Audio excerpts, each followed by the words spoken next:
안녕하세요. 책 읽어주는 강사 손정입니다. 오늘은 글쓰기, 읽히는 문장 쓰는 법 세 번째 시간을 가져보겠습니다. 앞서서 제가 첫 번째 시간이 있었잖아요.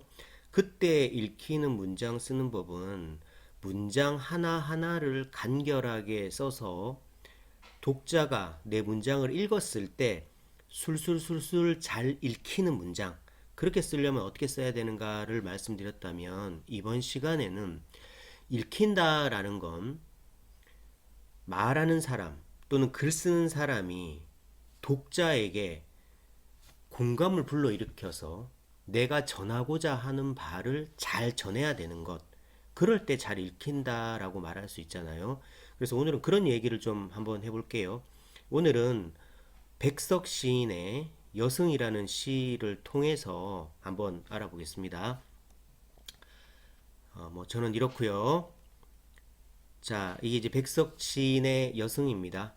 백석 시인은 잘 아시다시피 시인이라면 가장 닮고 싶어 하는 시인입니다. 그러니까 시인의 연예인이라고 말할 수 있는 정말 글을 잘 쓰는 그런 분이죠. 자, 백석 시인의 여승 전문을 한번 읽어보겠습니다. 여승은 합장하고 절을 했다. 가주치의 냄새가 났다. 쓸쓸한 낯이 옛날같이 늙었다. 나는 불경처럼 서러워졌다. 평안도 어느 산 깊은 금던판. 나는 파리한 여인에게서 옥수수를 샀다. 여인은 나어린 딸 아이를 때리며 가을밤같이 차게 울었다. 섣벌같이 나아간 지아비 기다려 10년이 갔다. 지아비는 돌아오지 않고 어린 딸은 도라지꽃이 좋아 돌무덤으로 갔다. 산꽁도 설게 울은 슬픈 날이 있었다. 산절의 마당귀에 여인의 머리오리가 눈물방울과 같이 떨어진 날이 있었다.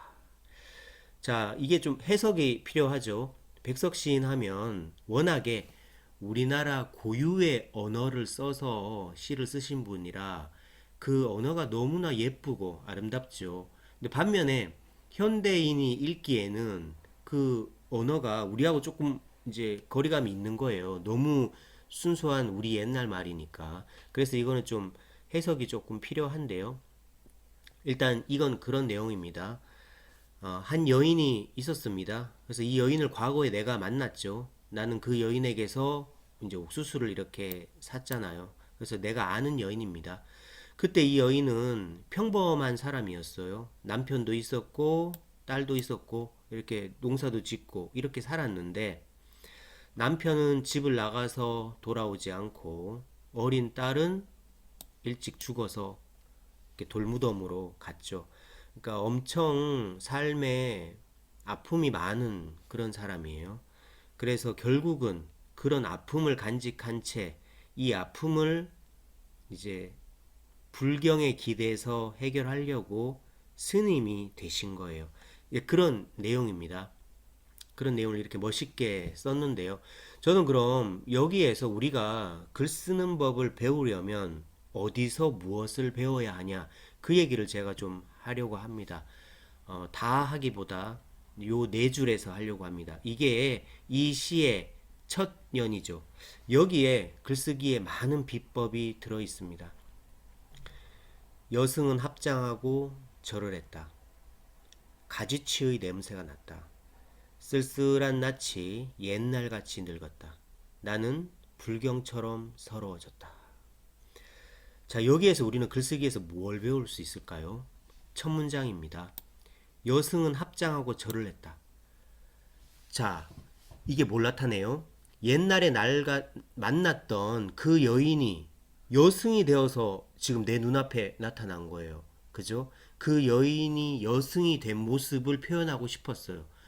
문장이 군더더기가 하나도 없습니다. 있을 것만 딱 있고 그 상황을 전하고 있죠. 그러니까 이 문장이 좋은 게 뭐냐 하면 이런 말이 없기 때문에 좋은 거예요.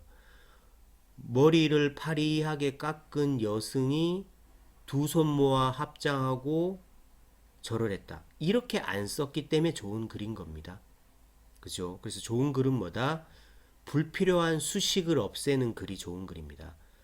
여승은 합장하고 절을 했다. 그죠? 그래서 우리도 글 쓸 때 어떻게 해야 돼요? 우리는 내가 전하고 싶은 바를 잘 전하기 위해서 어떻게 하면 이 상황을 좀 더 자세히 묘사할까라는 욕심에 너무 많은 수식어를 갖다 붙여요. 물론 수식어가 필요할 때도 있습니다. 그런데 수식어가 없이 핵심만 전달할 때 오히려 더 독자한테는 문장도 잘 읽히고 더 잘 와닿을 수 있습니다. 그래서 우리가 또 글 쓸 때 이 수식어 굳이 필요 없는데 내가 쓰려고 하는 거 아닐까? 이런 고민을 하시면서 문장을 쓰면 좋을 것 같아요. 이제 제가 이 시를 사실 가져온 이유는 있습니다. 제가 좋아하는 이제 소설가이자 수필가인 한창훈 작가가 그의 책 산문집이죠. 향연에서 요 문장을 딱 언급을 해놨더라고요. 그래서 자기도 그동안의 문장이 마음에 들지 않았는데 어느 날 백석 시인의 여승을 딱 읽고 나서 이 첫 문장에 마음이 탁 닿은 거예요. 여승은 합장하고 절을 했다. 너무 간결한 거예요. 수식어가 없이. 그래서 한창훈 작가는 자기의 문장이 늘어질 때마다 이 한 문장을 떠올린대요. 여승은 합장하고 절을 했다. 여승은 합장하고 절을 했다. 아, 나도 이렇게 간결하게 핵심만 전하자.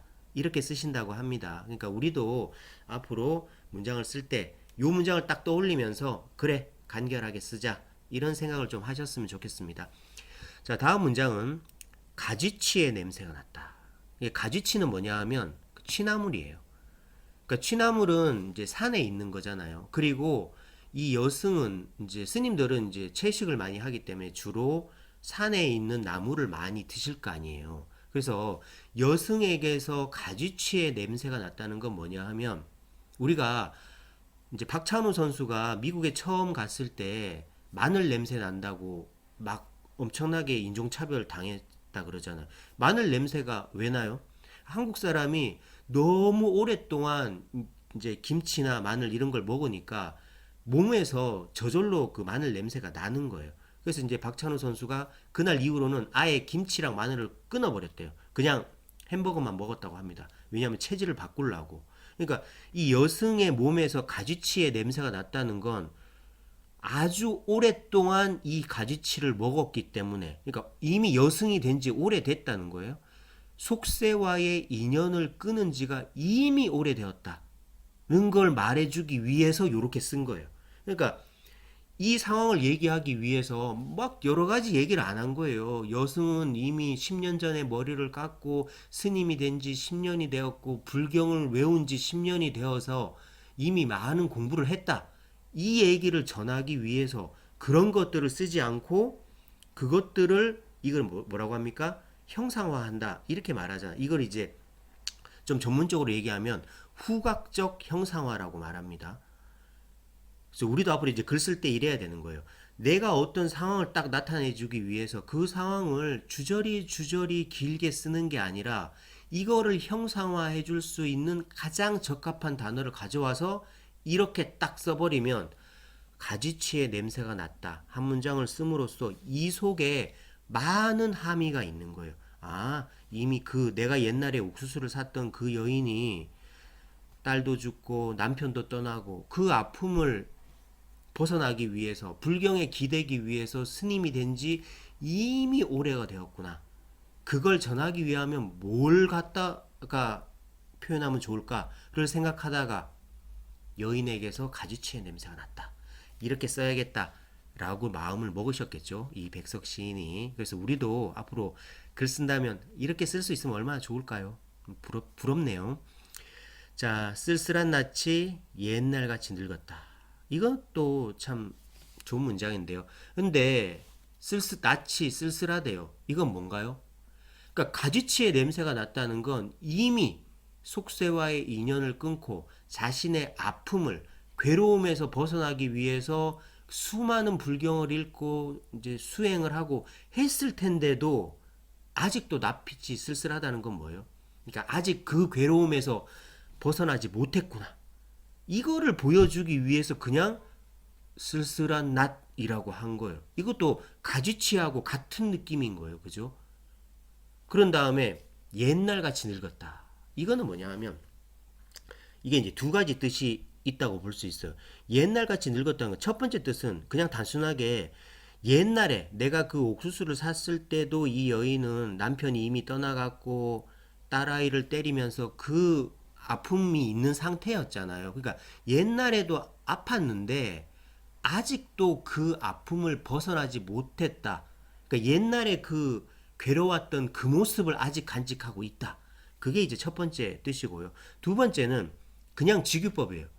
옛날 하면 굉장히 오래된 거잖아요. 옛날. 그러니까 오래되었다. 이 여인은 얼굴이 옛날처럼 오래됐다는 거죠. 이 두 가지 뜻이 있는 거예요.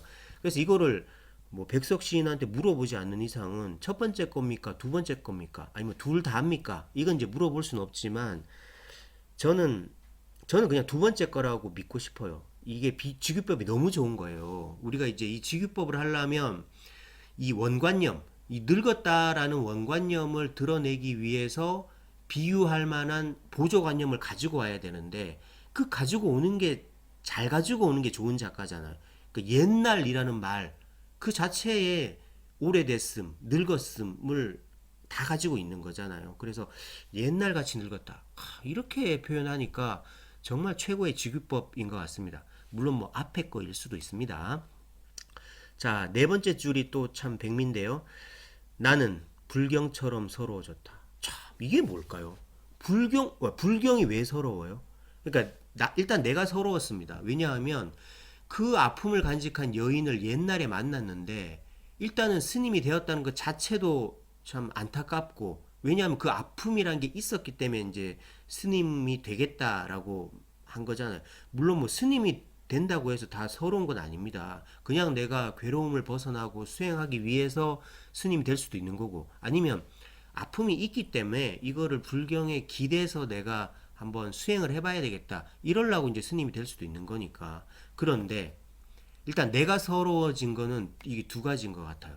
첫째는 내가 예전에 만났던 그 여인이 아직도 그러한 괴로움을 벗어나지 못하고 가지치의 냄새가 남에도 불구하고 낯빛이 아직 쓸쓸한 걸 보니 이 여인이 아직 마음속에 괴로움이 있구나. 그걸 보니까 내가 너무 안타까운 거예요. 그래서 일단 서럽기도 하고 그 다음에 불경처럼 서럽다라는 건 뭘까요? 불경은 뭐예요? 이제 부처님 말씀이 거기에 녹아 있는데 부처님 말씀은 뭐예요? 뭐 천국으로 가라, 극락으로 가라 이런 게 아니라 부처님의 말씀을 한마디로 요약하면 괴로움을 없애는 법인 거예요. 그럼 불경 속에 괴로움을 없애는 법이 잔뜩 써 있을 거 아니에요? 그런데 가지치의 냄새가 날 정도로 그걸 수많이 읽었을 텐데도 아직도 서럽다라는 건 불경도 서러운 거예요. 내가 만약에 불경이라면 나를 읽었으면 나를 그렇게 오래 읽었으면 당신이 서러움이 이제 없어져야 될까 괴로움이 이제 없어져야 될 거 아니에요. 그런데 나를 그렇게 읽고도 아직 괴로움에서 못 벗어났어요. 하니까 불경도 나도 이렇게 좀 이렇게 안타깝고 이렇게 좀 그런 거예요. 그죠? 내 역할을 아직 못 해준 거예요. 그러니까 불경도 서러운 거예요. 그러니 나도 서러운데 누구처럼 서러워졌다? 그런 불경처럼 서러워졌다라는 거예요. 어떻게 이런 글을 쓸 수 있었을까요? 일단 뭐 백석 시인이 물론 뭐 타고나기도 했고 뭐 노력도 했겠지만 우리도 이런 글을 딱 읽었다면 백석 시인이 그 괴로움에 찬 여인을 보면서 그거를 표현하기 위해서 가지치, 쓸쓸한 나, 옛날, 불경 이런 걸 가져왔구나 라는 걸 우리는 해야 되는 거예요. 그냥 시를 잘 썼구나 이렇게 우리가 감동만 하고 있을 게 아니라 저분은 어떻게 저렇게 썼을까? 저분은 자신의 마음을 표현하기 위해서 왜 이 단어를 가져왔을까? 이거를 우리가 같이 고민을 하고 나의 글에 적용한다면 우리는 읽히는 글, 널리 읽히는 글이 되지 않을까요? 자, 오늘은 그래서 백석 시인의 여승이라는 시를 가져와서 잘 읽히는 글쓰기에 대해서 한번 해봤습니다. 자, 오늘 책 읽어주는 강사는 여기서 마치겠습니다. 고맙습니다.